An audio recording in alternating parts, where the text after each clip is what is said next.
1절에서 5절입니다. 요한복음 5장 1절에서 5절 말씀 함께 읽겠습니다. 그 후에 유대인의 명절이 되어 예수께서 예루살렘에 올라가시니라. 예루살렘에 있는 양문 곁에 히브리 말로 베데스다라 하는 못이 있는데 거기 행각 5이 있고 그 안에 많은 병자, 맹인, 다리 저는 사람, 혈기 마른 사람들이 누워 물의 움직임을 기다리니 이는 천사가 가끔 못에 내려와 물을 움직이게 하는데 움직인 후에 먼저 들어가는 자는 어떤 병에 걸렸든지 낫게 되미러라. 거기 38에 된 병자가 있더라. 아멘. 본문에 계시된 주님은 어떤 분이십니까? 베데스다, 자비하신 하나님이십니다.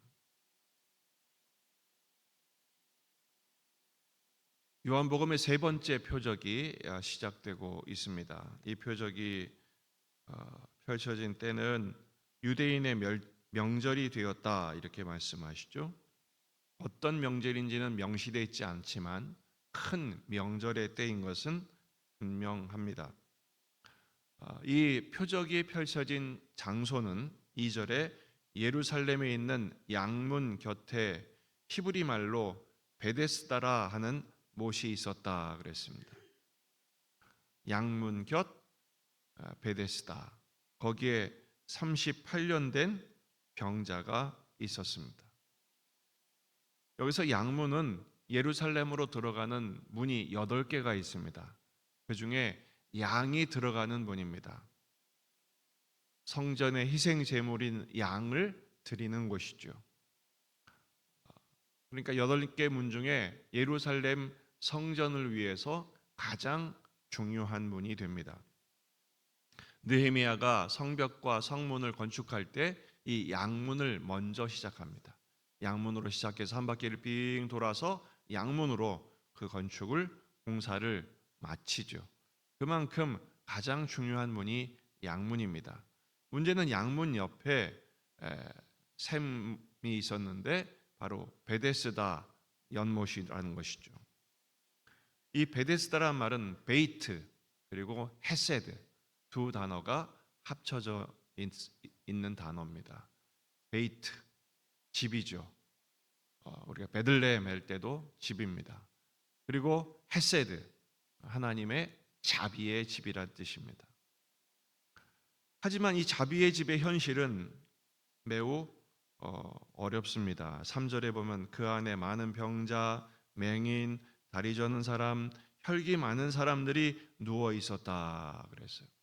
자비의 집에 하나님의 자비에서 제외된 사람들이 잔뜩 모여 있는 것입니다.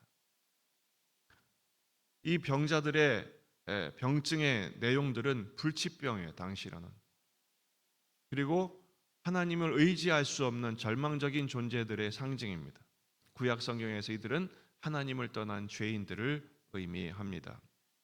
그들이 여기 모여 있는 이유가 가로로 쳐져 있는데 물의 움직임을 기다리니 천사가 가끔 못에 내려와 물을 움직이게 하는데 움직인 후에 먼저 들어가는 자는 어떤 병에 걸렸든지 낫게 되미러라. 전설 같은 이야기가 설명되죠. 그런데 그 내용이 매우 해학적입니다. 천사가 물을 움직일 때 선착순으로 치유가 일어난다. 지금 다 환자들이잖아요. 근데 이 환자들이 선착순을 하는 모습을 상상해 보십시오. 이건 뭔가 좀 앞뒤가 맞지가 않습니다. 생각해 보세요. 자비의 집에서, 하나님의 자비에서 제외된 사람들이 서로 경쟁해야 하는 그런 모습들. 바로 이것은 당시에 이스라엘의 영적인 상태를 설명해 주고 있습니다. 자비의 집, 하나님의 은혜를 구하는 곳에서 서로 시기하고 경쟁하고 질투하고 그리고 남을 눌러야 내가 낫는다? 결코 행복하지 못한 모습이죠. 이런 사람들은 항상 남 탓을 할 것입니다. 지금 38년 된 환자도 남 탓을 하고 있습니다. 다른 사람은 누가 데려다 주는데 나는 데려다 줄 사람이 없습니다. 너 때문에 내가 불행하다라는 것이죠. 바로 이것은 자기 행위로 구원을 받으려는 율법주의자들, 당시의 유대교를 설명하고 있고, 결국 이 베데스다는 베데스다가 아닌 베데스다가 되어 버린 것입니다. 절망적인 존재들이 자기 능력으로 구원을 받으려는 인간의 방식을 표현하고 있죠. 거기에 예수님이 찾아가신 것입니다. 일부러 찾아가신 것이죠. 물론 명절을 지키기 위해 가셨지만 바로 그 베데스다, 사람들이 돌아보지 않는 그곳에 절망적인 존재들에게 진정한 소망이 되어주시기 위해서 찾아가신 것입니다. 구원이 무엇입니까? 아무것도 할 수 없는 자들에게 값없이 은혜를 부어주신 것, 그게 바로 구원이잖아요. 오늘 말씀을 보면 거기 38해 된 병자가 있더라 이렇게 말씀하고 있어요. 38년 동안 평생 병자로 산 것입니다. 근데 38년이란 말이 좀 의미가 깊습니다. 신명기 2장 14절, 가데스 바네아에서 떠나 세렛 시내를 건너기까지 38년 동안이라. 이때에는 그 시대의 모든 군인들이 여호와께서 그들에게 맹세하신 대로 진영 중에서 다 멸망하였나니. 광야 40년 동안 하나님을 원망하고 불평했던 이스라엘 백성들을, 그 1세대를 전부 죽이십니다. 단 2명을 제외하고요. 누구죠? 여호수아와 갈렙입니다. 이 두 사람은 왜 제외되었을까요? 왜 이 두 사람만 가나안 땅에 들어갔을까요? 그들은 믿음으로 고백했기 때문입니다. 왜 40년입니까? 그들이 가나안 땅을 40일 동안 정탐하고 돌아와서는 하나님이 보여주신 그 약속의 땅을 폄하하고 부정적인 보고를 하고 온 백성을 원망하고 불평하게 함으로써 온 백성이 모세를 죽이고 가나안 애굽으로 돌아가자 아우성을 쳤던 바로 그 사건 때문입니다. 그것 때문에 1세대에 2명을 제외하고 가나안 광야 1세대는 전부 진멸되고 맙니다. 왜 38년이냐? 하나님께서 율법을 주신 그 시내산에서 율법을 주신 이후의 시간을 계산하니까 그렇게 된 거예요. 결국 38년 된 병자는 뭡니까? 38년 동안이나 원망하다가 멸망당한 이스라엘에 대한 상징인 것이죠. 바로 이런 상태에서는 베데스다가 베데스다 될 수 없는 것입니다. 비로소 이 세 번째 표적을 통해서, 예수님을 통해서 베데스다다운 베데스다가 되게 하시죠. 바로 예수님이 양문이 되어 주신 것입니다. 이 베데스다가 있는 곳이 양문 곁이잖아요. 나는 양의 문이라 주님 말씀하세요. 요한복음 10장 7절, 그러므로 예수께서 다시 이르시되 내가 진실로 진실로 너희에게 말하노니 나는 양의 문이라.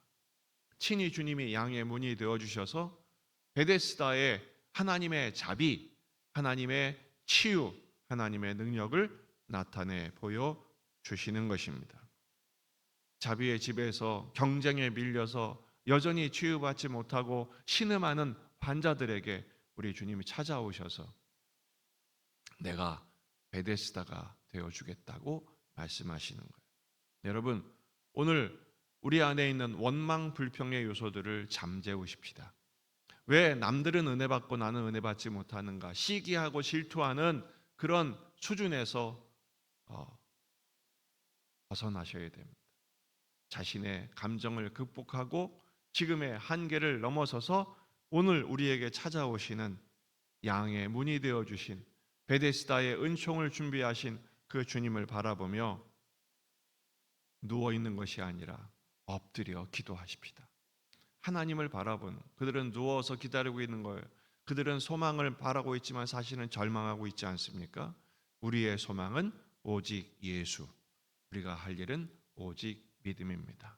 그 주님을 믿고 의지할 때 오늘 하루의 삶을 하나님의 자비로 충만하게 하시는 그 은총을 누리게 되시기를 주의 이름으로 축원합니다. 기도하십시다.